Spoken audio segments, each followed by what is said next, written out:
My name is Mark Weed. I am from the Pensacola, Florida area. Um, I was originally diagnosed back in 1983, and back then the testing was quite different than it is now. I wound up going back for a second test, which at this point was done simply at a walk-in clinic.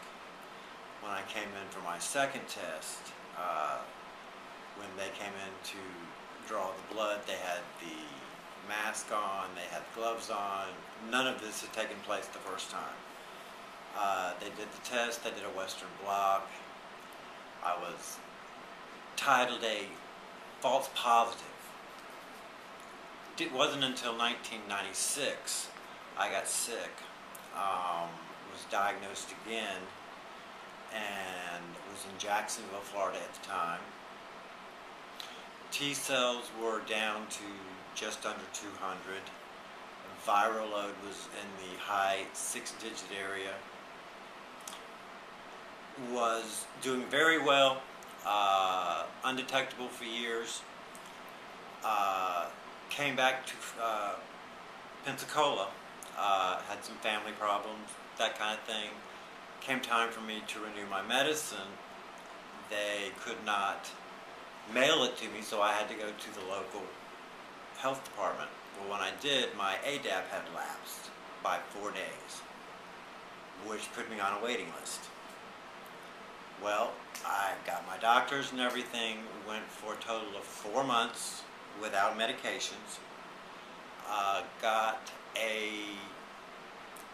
one of the makers of one of the medicines was going to pay for it with the patient assistance program, and the other one was denied because the medication wouldn't work for me, so they changed everything up.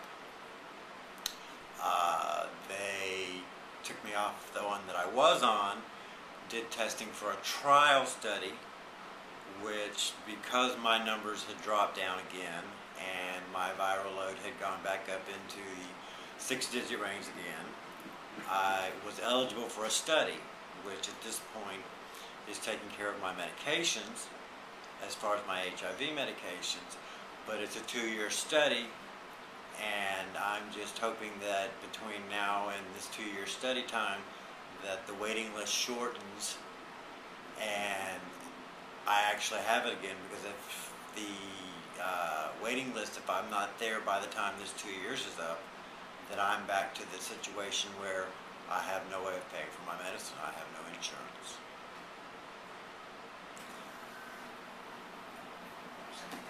Thank you, and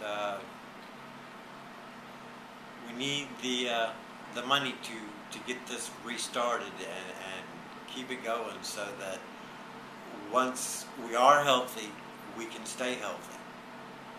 Thank you.